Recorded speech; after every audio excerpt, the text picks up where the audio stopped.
맞아야 되는 말씀을 뭐 이게 보관이 혼자서 여기서 떠드는 기분이니까 오늘은 제가 아주 기분이 좋습니다. 왜 기분이 좋을까요?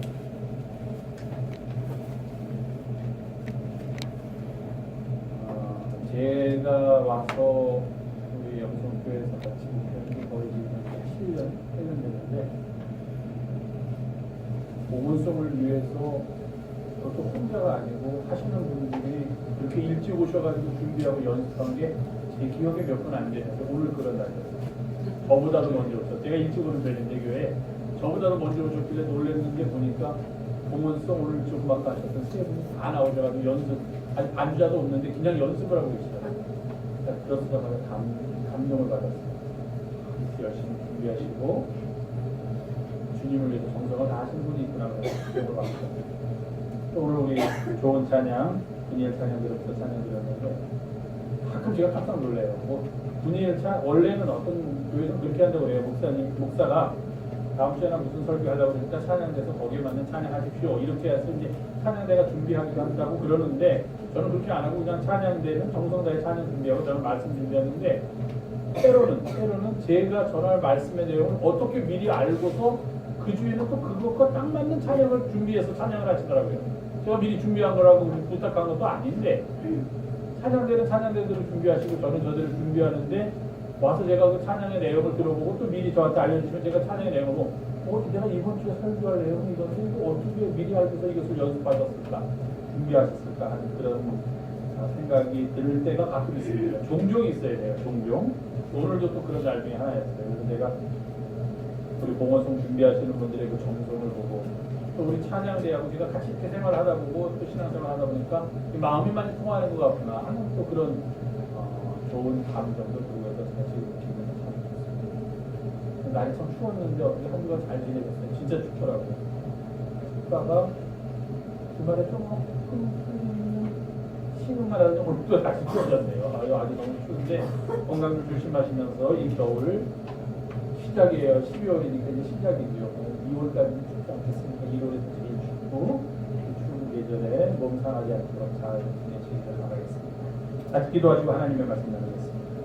거룩하시고 고마우신 주님, 오늘도 저희가 주님 앞에 나와서 하나님을 예배하며 이 시간에 주의 말씀을 듣는 자리에 함께 들어갑니다.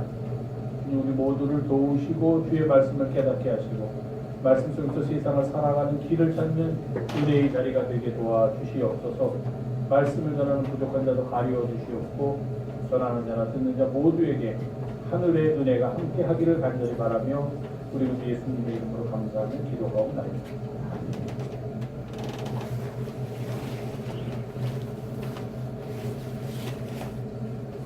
여러분들은 세상 살아가는데 그 신앙생활 하는 데 있어서 무엇이 제일 중요하다라고 생각하십니까? 이게 제일 중요하다. 내가 신앙생활 하는 데 있어서는 이것을 꼭 기억해야 된다. 또는 이것을 실천해야 된다. 이것을 생각해야 된다고 제일 중요한 게 뭐라고 보통들 생각한대요?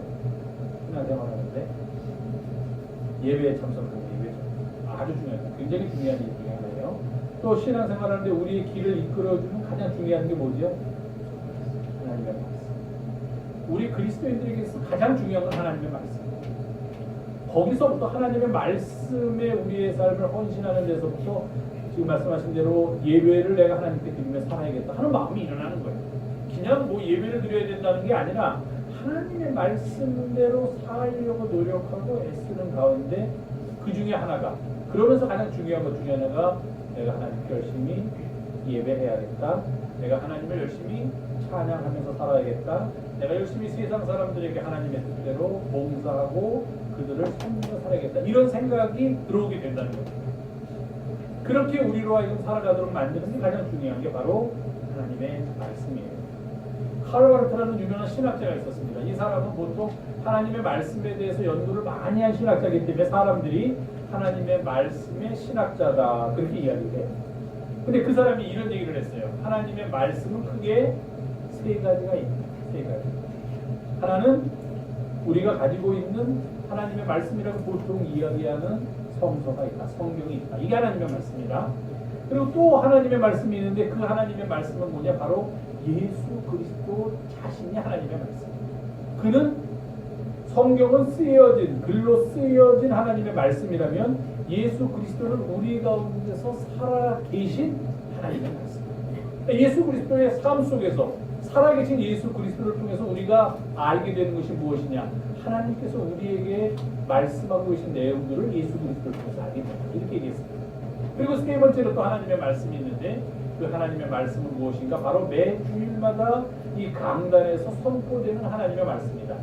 이 강단에서 선포되는 하나님의 말씀이 필요한 이유는 쓰여진 하나님의 말씀과 살아서 역사하시는 예수 그리스도라는 하나님의 말씀이 때로는 우리가 잘 이해하기 어려운 경우도 있고 때로는 그 말씀의 깊이 속으로 우리가 들어가기 힘든 때가 있는데 그것을 도와주는 것, 말씀을 이해하도록 이끌어주고 말씀의 더 깊이 속으로 들어가도록 이끌어주는 것이 매 주일마다 강단에서 선포되는 말씀이다. 그러니 이것도 또한 하나님의 말씀이다.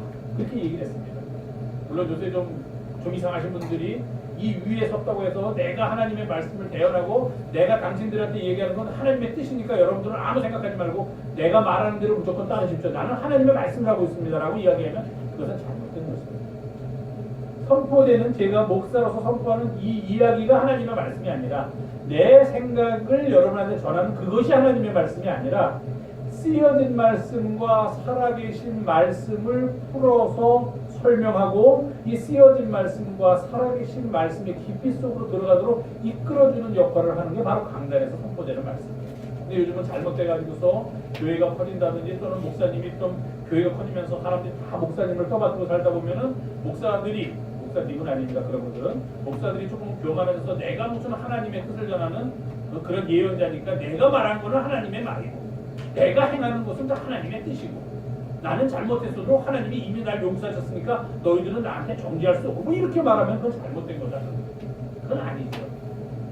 교육 목회자로서의 사명을 감당하긴 하지만 내 이야기를 전하는 게 아니라 또 내 말이 하나님의 말이라고 선포하는 것이 아니라 쓰여진 말씀과 살아계신 말씀을 설명하고 이해하고 그 너비와 그 깊이가 충만하도록 이끌어주는 역할을 하는 게 바로 강단에서 선포되는 말씀이다. 하나님의 말씀이 이렇듯 중요합니다. 그래서 오늘 하나님의 말씀이라는 개념 속에서 주님의 오심을 제가 여러분에게 말씀드리려고 합니다. 아까 우리가 함께 봉독한 요한복음 1장 14절에는 이런 말씀이 있습니다. 말씀이 육신이 되어 우리 가운데 거하시니 우리가 그의 영광을 보니 하나님의 독생자의 영광이요 은혜와 진리가 충만하다. 이렇게 되어 있습니다. 굉장히 중요한 이야기입니다.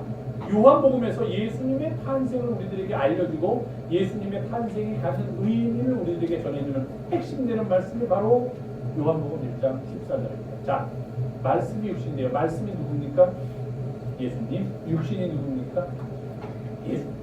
그러니까 예수님의 말씀, 하나님의 말씀으로 옛날에는 그리스 철학에서는 로고스라고 했어요. 로고스.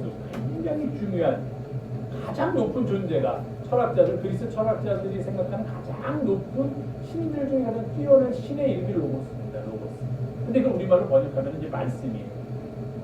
그 로고스가 말씀이 우리와 같은 플래시라고 영어 성경에는 번역되는데 육신, 이 육체를 입고 이렇게 꼬집으면 아프고 때로는 병들어서 눕기도 하고 때로는 슬퍼서 울기도 하고 때로는 지쳐서 넘어지기도 하는 이 연약한 육체. 이 연약한 육체를 입고 이 땅에 오셨다 하는 거예요. 그게 뭐냐? 바로 성육신이고 그가 아까 우리 찬양대원들이 노래한 임마누엘. 하나님이 우리와 함께 계시기 위해서 하나님이 저 위에 계신 분이 여기 오셨다.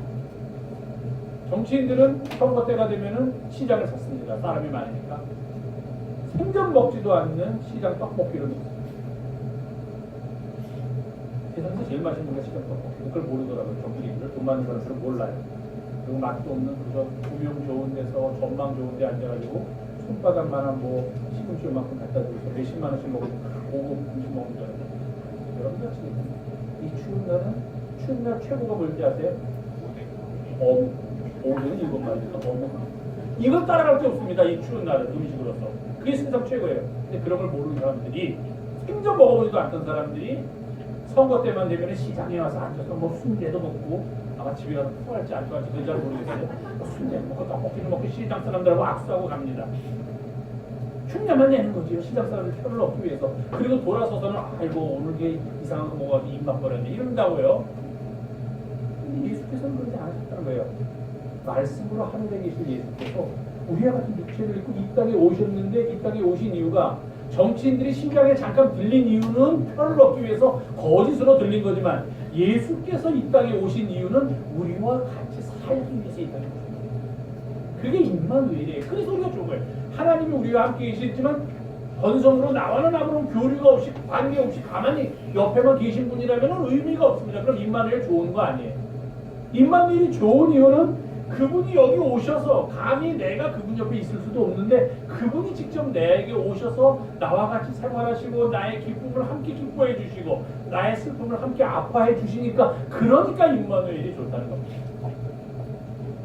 근데 그럼 요한복음 기자는 말씀이 육신이 되어 우리 가운데 거하십니다. 말씀이 우리 가운데 왔다 이렇게 얘기했습니다.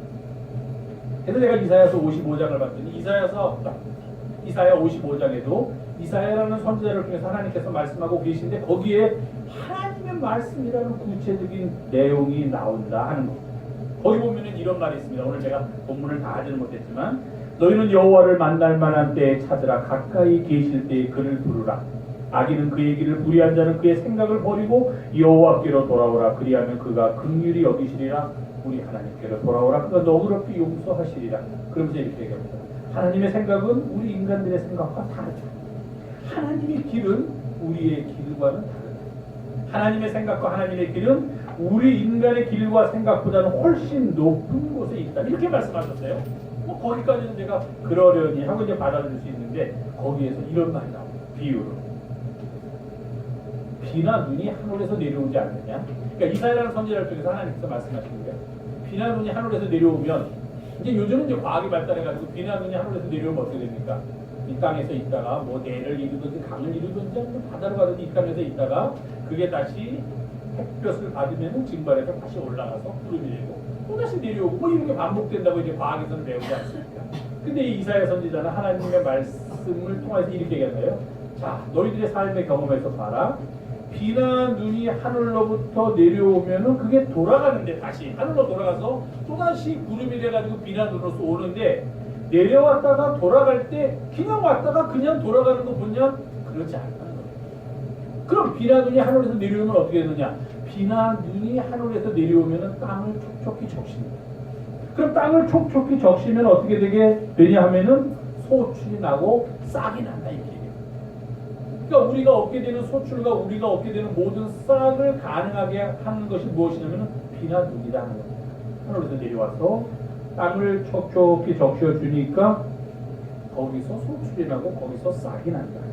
그러면서 다음에 농사를 짓는 자들에게는 파종하는 자로 되어 있습니다. 그들에게는 그 비나 눈을 통해서 그들이 무엇을 얻게 되느냐? 종자를 얻게 되고, 다음에 심을 종자를 얻게 되고, 만약에 그 우리에게 준 소출을 먹어야 되는 사람들에게는 양식을 준다. 이렇게 얘기를 했어요. 이사야서에 있는 말씀을 제가 풀어 10절로 있는 말씀을 설명합니다. 자, 비나 눈이 하늘에서 내려왔다가 그냥 하늘로 돌아가지 않고 무엇인가 이 땅에서 일을 한다는 거예요. 무엇인가 한다. 근데 그 하는 일이 뭐냐면은 땅을 촉촉히 적셔서 소출을 얻게 하고, 우리로 하여금 수확을 얻게 하고, 또 싹이 나가지고서 종자도 얻게 하고. 그래서 씨 뿌리는 사람들에게는 종자를, 다음 해를 위해서 종자를 주고, 또 우리가 또 보통 사람들에게는 먹을 수 있는 양식을 준다.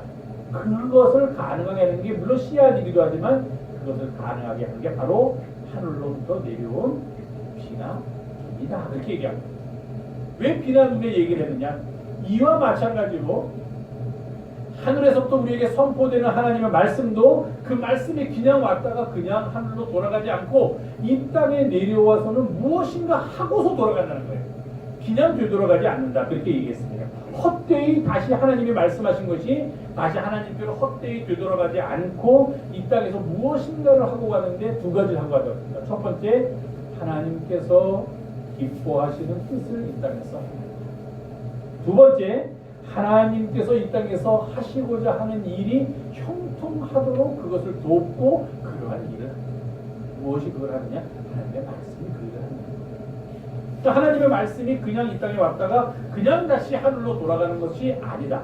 비나 눈이 이 땅을 적셔서 수확을 얻도록 하는 것처럼 하나님의 말씀도 무엇인가 성취를 이룬 후에 다시 하늘로 돌아가게 되는데, 그 이루어야 할 성취가 뭐냐면 바로 이 땅에서 하나님께서 기뻐하시는 뜻이 이루어지도록 하는 것, 그리고 그와 동시에 하나님께서 이 땅에 행하고자 하는 그런 일들이 형통하도록 하는 것, 그게 바로 하나님의 말씀이 하는 일이다. 그렇게 얘기하고 있습니다. 우리는 여기서 예수 그리스도께서 이 땅에 오심의 참 의미를 우리가 발견하게 됩니다. 예수 그리스도께서 이 땅에 오신다는 것은 무엇인가? 그것은 바로 하나님의 말씀이 이 땅에 오신 사건입니다. 아까 제가 처음에도 말씀드렸지만 칼바르타라는 신학자는 하나님의 말씀 중에 하나가 예수 그리스도, 살아계신 하나님의 말씀이 예수 그리스도라고 표현했습니다. 예수 그리스도께서 이 땅에 오심은, 그가 로고스로서 이 땅에 오심은 무엇인가? 바로 이사야 55장에 있는 표현을 빈다면 하나님의 말씀으로서 예수 그리스도께서 이 땅에 오셨다는 겁니다. 그럼 하나님의 말씀으로서 이 땅에 오신 예수 그리스도는 어떻게 됩니까?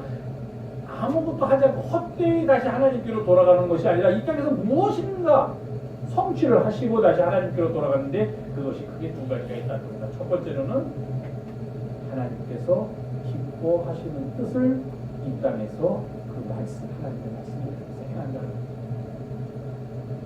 두 번째로 하나님이 보내서 이 땅에서 이루어지고 있는 일이 형통하도록 만들어준다는 겁니다. 그런 두 가지 일을 하는 게 뭐예요? 뭐가 이런 일을 합니까? 하나님이 기뻐하시는 뜻을 이루고, 그리고 하나님이 보낸 일을 형통하게 하는 것이 무엇이에요? 하나님의 말씀. 그 하나님의 말씀이 누구라고요? 말씀이 육신이 되어 우리 가운데 거할 때 그 말씀이 누굽니까? 예수 그리스도. 그러니까 예수 그리스도께서 이 땅에 오셨다는 것은 하나님의 말씀이 우리 가운데 오셨다는 놀라운 사건이고 기적적인 사건이고, 그 말씀이 우리 가운데 오신 이유는 왜 오셨는가? 바로 하나님이 기뻐하시는 뜻을 이루기 위해서, 그리고 하나님이 보낸 일에 형통함을 가져오기 위해서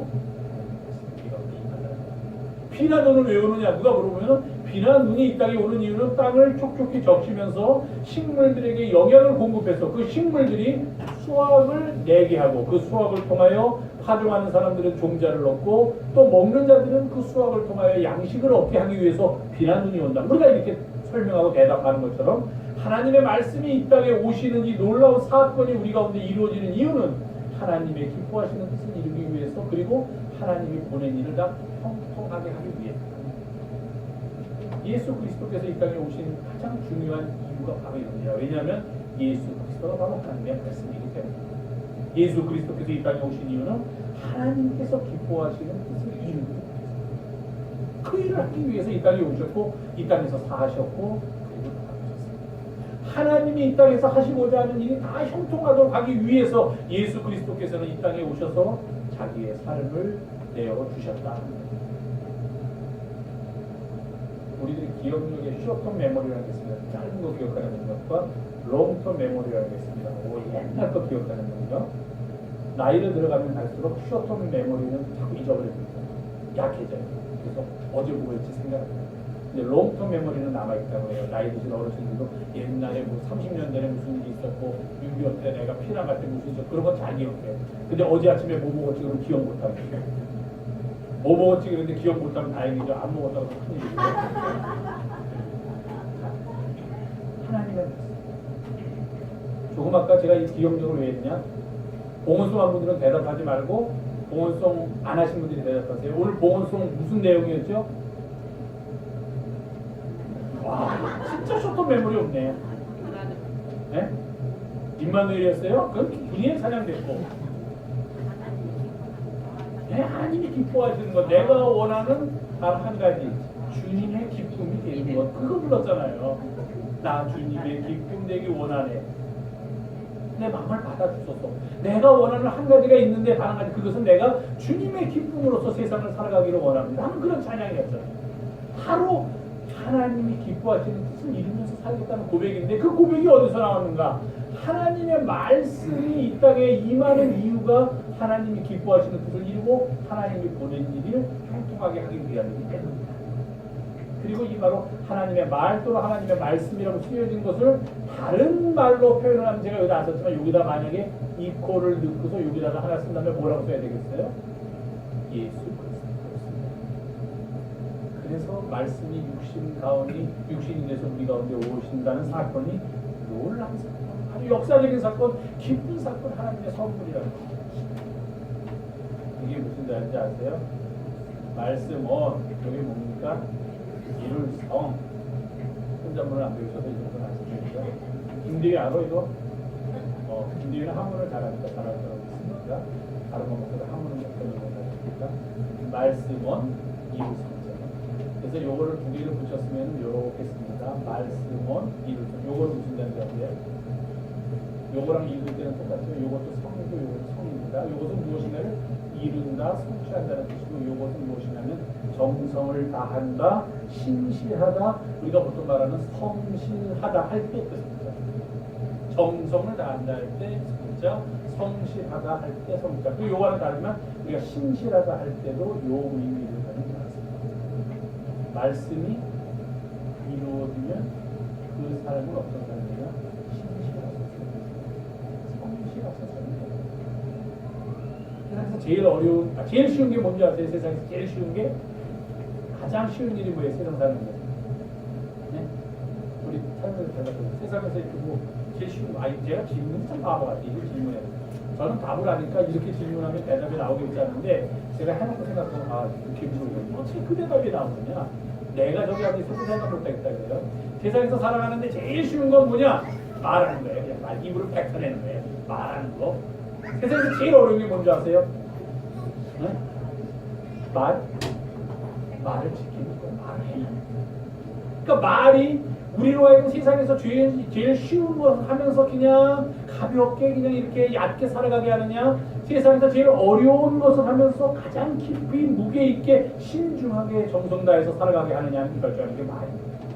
우리가 한 말을 그냥 헌으로 하면은 이거는 우리를 가장 가벼운 사람, 얕은 사람, 아무것도 아닌 사람, 그저 괜히 죄송합니다. 입만 살아있는 사람으로 만듭니다.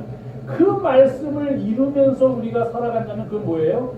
성실한 사람, 신실한 사람, 정성을 다하면서 삶을 열심히 사는 사람으로 그렇게 인식해요. 하나님의 말씀은 무슨 거예요? 하나님의 말씀은 이 땅에 왔다가 헛되이 하늘로 가는 것이 아니라 반드시 무엇을 합니까? 이 땅에서 하나님이 기뻐하시는 뜻을 이루고 하나님이 보내는 게 형통함을 이룹니다. 예수 그리스도께서 오셨다는 의미가 여기 있습니다. 하나님께서 하나님의 말씀으로 예수 그리스도께서 이 땅에 오셨는데, 그는 헛되이 이 땅에서 살다가 다시 하늘나라로 가시는 것이 아니라 이 땅에 오셔서 하나님께서 기뻐하시는 뜻을 이루는 것을 마치 우리가 조금 아까 부른 찬양대로 내가 원하는 한 가지라고 생각하면서 예수께서는 사셨다. 하나님이 이 땅에서 보낸 일들, 행하신 일들이 형통함을 갖게 하기 위해서 예수 그리스도께서 이 땅에 오셨다는 겁니다.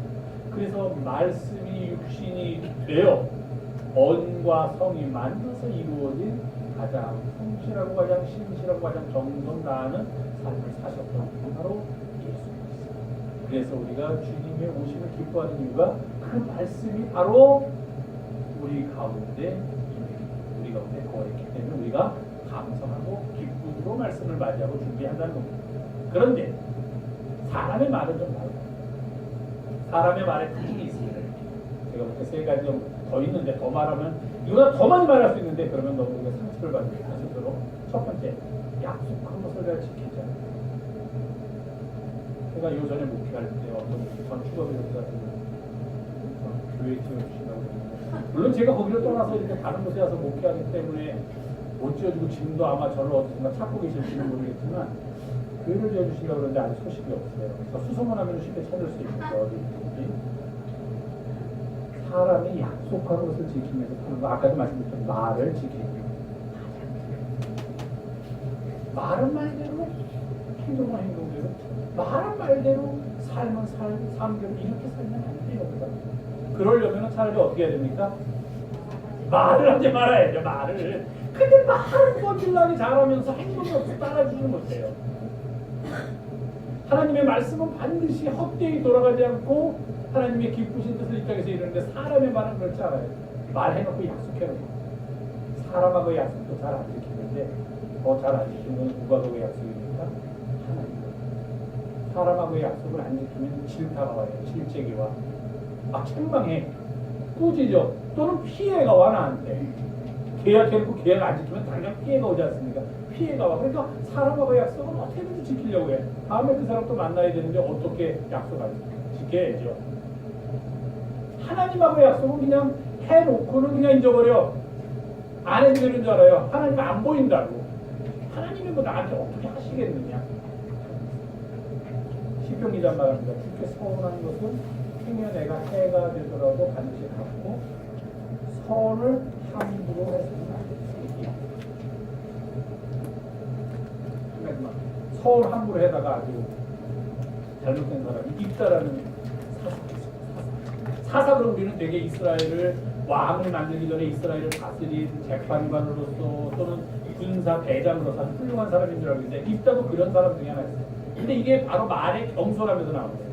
말을 이 사람이 얼마나 경솔하게 했냐면은 전쟁터에 나가면서 뭐라고 서원을 했냐, 하나님하고 약속을 했냐면 하나님 이번 전쟁터에 나가서 내가 이번 전쟁을 블레셋과의 전쟁에서 승리를 거두게 하시면 내가 승리를 거두고 다시 고향으로 돌아올 때 제일 먼저 나를 반기로 나온 사람을 잡아서 하나님께 드리겠습니다. 이거 자체부터가 이게 정신 나간 놈이에요. 놈이야 놈. 아니 전쟁에서 이겨서 우리 군사가 돌아오는데 그것을 기뻐가지고 제일 먼저 반기로 나온 사람을 왜 하나님한테 바칩니까? 이거 말을 이게 함부로 해서는 안 되는 거예요. 그러니까 생각하고 말해야 되는 거예요. 근데 아시겠지만 제일 먼저 나온 사람이 누구예요? 그의 사랑하는 딸이에요.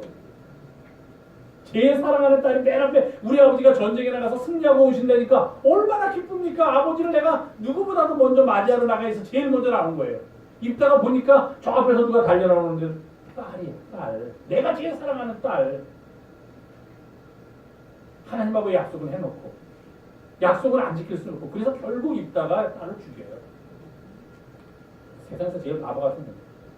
어떻게 그런 서원을 했는데 난 그것도 딸이 나올 거라고 예상을 못했다는 거는 가능하지만 그래도 딸이 아니고 다른 사람이 나온다면 우리 군대의 가장 높은 대장이 지금 전쟁에 나가서 적들을 물리치고 이기고 보니까 내가 기뻐가지고 그 대장을 만나러 나가는데 이 대장을 한다는 소리가 제일 먼저 나오는 사람은 하나님께 바치겠습니다라는 약속을 한다는 건 이건 말을 너무 경솔하게 하는 거예요. 생각도 안 하고 말하는 거예요. 입다는 대표죠. 그래서 그 후로 이스라엘에서는 그 입다의 딸을 곡하기 위해서 처녀들이 그 죽은 때가 되면은 숲속에 들어가서 며칠씩 나오지 않고 곡을 그런 풍습이 생겨났어요. 입다 때문에. 얼마나 경솔하게, 얼마나 말을 함부로 해서 그가 잘못된 길을 걷게 됐는지를 보여주는 사람 중에 하나가 말은 신중하게 해야 돼. 우리가 늘 그런 말에 대한 얘기했지 않습니까? 말은 적게 하고 덜 하고 듣기를 더 열심히 하고 많이 해야 돼. 왜냐하면 약속한 것을 우리가 지키지 않기 때문에. 그 다음에 두 번째는 아무 것이나 무책임하게 말하는 경우가 우리한테 많아요. 요새 코미디 프로 중에 아무 말 대잔치라는 게 있거든요. 아무 말 해요. 아무 말 해요. 그냥. 그리고 아무 말 하기가 쉽지가 않죠. 이 사람이 생각을 하기 때문에 아무 말을 하는 것처럼 하지만 그게 다 연관되어 있대요. 그래서 아무 말 하기 이런 게임 같은 걸 하면 연관되어 있는 말을 하면 안 된대. 근데 아무 말 못 한대요. 우리가 세상 살면서 이 아무 말이나 하면 안 돼. 무책임하게 말하면 절대로 안 돼. 우리 세상 사람들 앞에서는 가장 경건한 척, 가장 열심인 척, 가장 주님의 제자인 척하고 말을 하면서 지내는데 실제로 그 사람 생활을 보면 그렇지 않은 경우가 많이 있다. 약속하는 것은 어느 성으로 가야 되고 아무 것이나 무책임하게 말하지 말고 신중하게 생각하고 말해야 되고 세 번째, 말은 다른 사람에게 상처를 주는 말 해서는 제일 말이 하기 쉬운 잘못 중에 하나가 다른 사람에게 상처를 주는 거예요. 가장 가볍게. 나는 아무렇지도 않게 나는 상처가 된다고 생각도 안 했는데 뭔 상처를 입었다는 거야? 그러시면 안 돼요. 내가 말하는 것과 듣는 사람이 듣는 게 다를 수 있다는 것을 항상 염두에 둬야 돼요. 나는 재미있게 나는 분위기를 살리기 위해서 제일 나쁜 거죠. 분위기를 살리기 위해서 어떤 그 모임 중에 있는 한 사람을 조금 이렇게 부끄러움을 하게 만드는 그런 농담을 해버리면은 사람들이 막 웃는단 말이에요. 그럼 내가 역시 나는 유머러스 하고 나는 유머가 있는 사람이 아니에요. 그 상처를 주는 거야. 그런 건 하면 안 돼요. 절대로 그런 거. 근데 우리가 살다 보면 그런 일이 비일비재하다고 계속 얘기합니다. 그렇게 해서는 안 돼요. 다른 사람에게 상처를 줘서는 안 돼요. 말을 나갔다가 아까도 얘기했지만 비나 눈이 땅을 적시고 하늘로 올라가듯이 말은 나왔다가 다시 나에게로 돌아온다는 것을 염두에 두셔야 돼요. 돌아오는데 헛되이 돌아오지 않아. 내가 한 말은 결과를 가지고 돌아와요. 하나님의 말은 결과를 가지고 돌아와요. 어떤 결과를 가지고 돌아왔냐면 하나님이 기뻐하시는 뜻을 이루고 하나님이 보낸 일을 형통하게 하고서 하나님께로 돌아가는데, 하나님의 말은, 우리 사람의 말은 그렇지 않다. 오히려 내게 아주 날선 칼이 되어서 부메랑처럼 내게 돌아옵니다. 그러니까 우리의 삶은 예수 그리스도에서 이 땅에 오심이, 하나님의 말씀이 우리 가운데 오신 거다라고 고백하면서 사는 우리들의 삶은 바로 우리들의 작은 말에서부터, 내 말 역시 또 이것이 나에게로 돌아오는구나. 어떻게 돌아오게 할 것인가를 염두에 두면서 살아야 한다는 것을 오늘의 본문의 말씀을 보여줍니다. 사랑하는 교우 여러분, 하나님의 말씀은 이 땅에서 이루어지기 때문에 그 하나님의 말씀과 하나님 자신은 신실하신 분입니다. 성실하신 분입니다. 정성을 다하시는 분입니다. 그렇게 하나님의 말씀을 이 땅에서 이루기 위해서 하나님의 말씀이 우리 가운데 내려왔는데, 그 내려오신 분이 바로 예수 그리스도다 하는 겁니다. 그래서 우리는 이 예수 그리스도의 탄생이야말로 하나님의 말씀이 이 땅에 오신 가장 놀랍고 가장 감사하고 가장 기적적인 사건이다, 그렇게 얘기합니다. 주님께서 이 땅에 오시는 사건은 바로 이 땅에서 하나님의 말씀이 이루어지는 그런 사건이요, 하나님께서 기뻐하시는 뜻을 성취하는 사건이요, 하나님이 보낸 일을 형통하게 하는 사건이기 때문에 우리는 그 말씀이 육신이 된 사건을 보면서 은혜와 진리가 우리 가운데 충만하게 되었다, 이렇게 고백을 하는 것입니다. 이런 은혜가 하나님의 말씀으로 이 땅에 오신 주님을 받아들이고 그 말씀이 이 땅에서 하나님이 기뻐하시는 뜻을 이루기 위해서 애쓰셨던 것처럼, 하나님이 보낸 일을 형통하기 위해서 평생을 사셨던 것처럼, 우리도 그렇게 하나님의 말씀의 제자로서 하나님의 뜻을 이루어가며 살아가는 우리 영성의 가족들이 되기를 주님의 이름으로 부탁드립니다. 기도하겠습니다. 고마우신